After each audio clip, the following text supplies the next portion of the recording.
How did Indiana win that game? That was... And I know how they won that game. And can everybody who is a member currently spam firesides in the chat right now?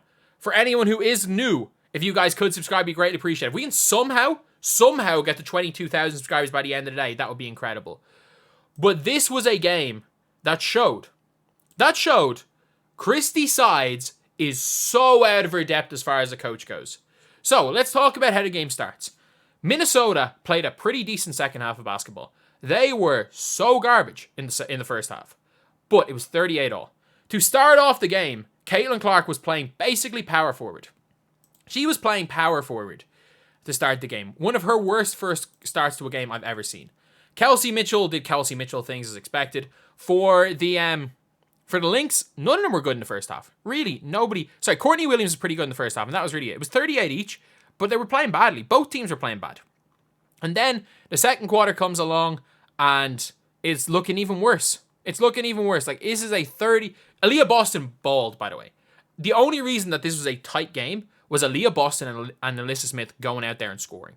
They kept them in it in the first half, the two of those. And in fairness, the team looked better in the first half with Erica Wheeler on the floor. Because for some reason, Christy Sides decided, this is what she decided to do. You know, we're winning these games by running. We're winning these games by running. Everyone's looking good. Caitlin's setting all these assist records. We're out here going bang, bang, playing this 7 seconds or less offense, and we're looking really good on offense. So what are we going to do? Screw that. We are going complete opposite. So Caitlin Clark gets pulled early in the game. Very much, and I mean this, very much looks like she's confused to start the game. In her first quarter, Caitlin Clark genuinely looked like she didn't know what she was doing on the floor. Christy Sides pulling her. She wasn't even looking at Christy Sides when Christy Sides was talking to her. Obviously, she was told to give the ball to Boston. So in the first half, in fairness, Aaliyah Boston, when she got the ball inside, scored every time. But the ball was there. The ball was thrown from Caitlin to Aaliyah Boston in the high post. So Aaliyah Boston was playing away from the basket, and then it went to Kelsey Mitchell straight away.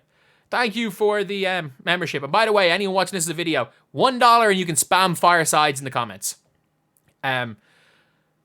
So what ends up happening is that you've put Aaliyah Boston away from the basket. You've made Kelsey Mitchell your primary option on offense. And by the way, Kelsey Mitchell shot the lights out in the second half.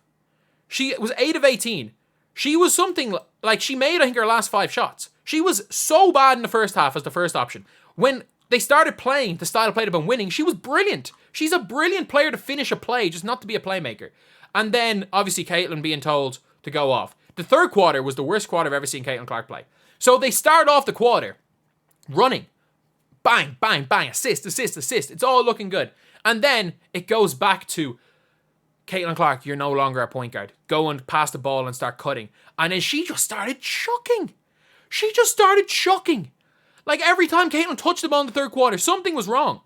Like, at one stage, Erica Wheeler got subbed on. And Caitlin Clark starts, don't see the membership button, thank you so much for $5. But Erica Wheeler comes on, and Caitlin Clark starts walking towards the bench. She thinks she's getting subbed off. And when she sees Kelsey getting subbed off, she kind of rolls her eyes, being like, why am I on the floor? Like, and from that point on, the rest of the third quarter, she genuinely looked like she didn't want to be on the court. She should have been taken off right there. Through three quarters, that was the worst game Caitlin Clark I've ever seen play. They were down 7 going into the fourth quarter and won by 7. A 14-point swing in the fourth. Again, they scored 28 points in the fourth quarter. 8 more points than any of the other quarters. What changed between the fourth quarter? From second one, they ran. Lexi Hull was on the floor. Lexi Hull's defense, magnificent. Katie Lou Samuelson, she got some timely boards, passed it well, play good defense. Katie Lou had her best game in a while. That was what I will say was what they've been doing. That was what they've been doing. They've been running. Look, do they win this game if Nafisa Collier plays? No. Like, Bridget Carlton, 5 of 10 from 3. The Minnesota Lynx played well in the second half. And they got blitzed. They got blitzed when they were playing well. You were tied at halftime, and Minnesota looked incompetent. And now Minnesota are playing well, and you're winning. Why? You ran. And it's not about... Caitlin Clark had a good fourth quarter. Up until the fourth quarter, that was the worst game I've seen her play. Because it looked like she was just so sick of being on the floor. Genuinely. And in the fourth quarter, she got some steals. She played some defense. She got, 3 assists in the fourth, or a couple assists in the fourth quarter, a couple of hockey assists. That was the worst 3 quarters I've seen her play. And then to start the fourth quarter, bang. They're down 7. Bang. I'm going to hit a 3. Then what happens was, and again, at 65 all, they bring it back to 65 each. Caitlin Clark drops Bridget Carlton, drives in to give them their first lead of the second half. Like, it was genuinely like, that was how they're winning games.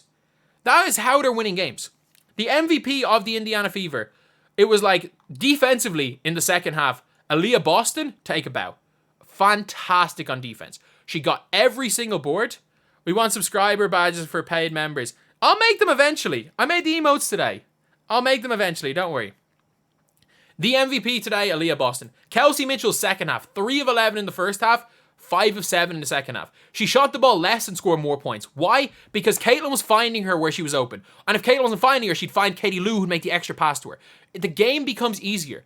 When you play this fast pace, and you have a point guard who can play the fast pace, it makes everything easier for everyone. Showed by the fact they scored 28 points in the fourth quarter playing like that.